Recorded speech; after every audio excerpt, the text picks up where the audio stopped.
Assalamualaikum warahmatullahi wabarakatuh. Perkenalkan, nama aku Delika Nuramalia, NIM 240105040078. Program Studi Akuntansi Syariah, Fakultas Ekonomi dan Bisnis Islam.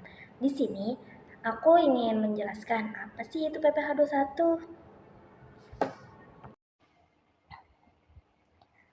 PPh pasal 21 adalah pajak yang dikenakan atas penghasilan yang diterima oleh orang pribadi dalam negeri, seperti gaji, upah, tunjangan, honorarium, atau pembayaran lain yang berhubungan dengan pekerjaan, jabatan, jasa, atau kegiatan.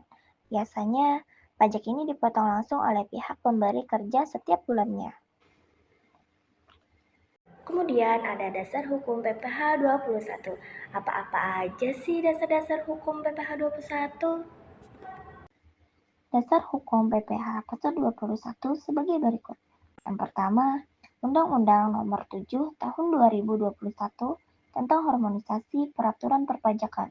Yang kedua, Peraturan Pemerintah Nomor 58 Tahun 2023. Yang ketiga, Peraturan Menteri Keuangan Nomor 168 Tahun 2023 yang berisi petunjuk teknis pemotongan PPh pasal 21 dan pasal 26.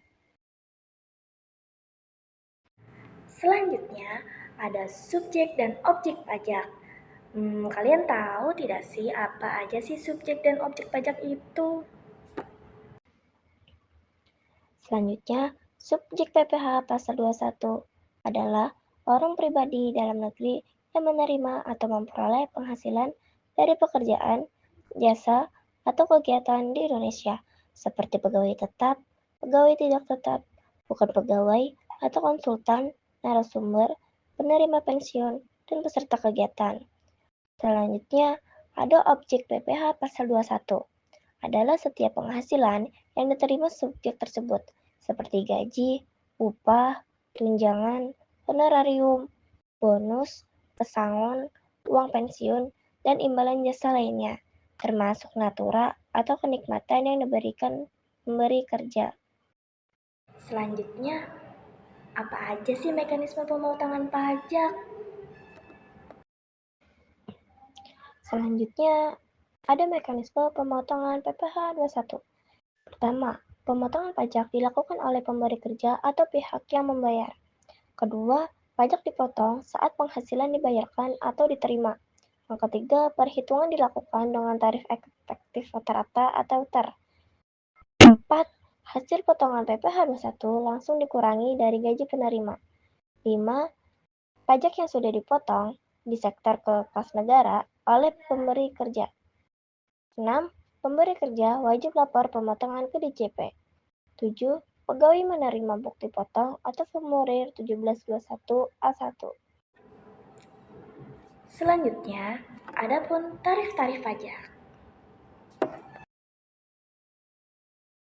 Tarif PPh pasal 21. Tarifnya menggunakan sistem progresif, artinya semakin besar penghasilan, semakin tinggi juga pajaknya. Berikut tarif yang berlaku berdasarkan Undang-Undang HPP. 0% untuk penghasilan sampai dengan 60 juta rupiah per tahunnya. 5% untuk penghasilan 60 juta rupiah sampai 250 juta rupiah. 15% untuk 250 juta rupiah sampai 500 juta rupiah. 25% untuk 500 juta rupiah sampai 5 miliar. 35% untuk penghasilan di atas 5 miliar per tahunnya. Dan kalian tahu tidak sih batas waktu penyetoran dan pemotongan pajak itu kapan? Dan sanksinya itu apa aja ya? Batas waktu penyetoran dan pelaporan. Waktu penyetoran pajak adalah tanggal 10 bulan berikutnya, sedangkan batas waktu pelaporannya adalah tanggal 20 bulan berikutnya. Keduanya harus dilakukan tepat waktu agar tidak terkena sanksi.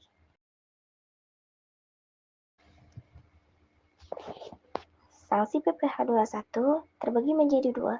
Yang pertama, sanksi administrasi. Denda 100.000 jika telat lapor SPT masa. Bunga 2% per bulan jika telat setor pajak. kenaikan 100% jika tidak memotong atau tidak menyetor sama sekali. Yang kedua, sanksi pidana. Sanksi pidana, denda sampai 4 kali lipat dari pajak terhutang atau penjara maksimal 6 tahun. Untuk memperjelas konsep, berikut disertakan contoh perhitungan PPh 21 lengkap dengan penyelesaiannya. Demikian pembahasan kita mengenai PPh 21. Semoga penjelasan ini membantu menambah pemahaman tentang cara kerja pajak penghasilan bagi pegawai. Terima kasih sudah menyimak sampai akhir dan sampai jumpa di video selanjutnya.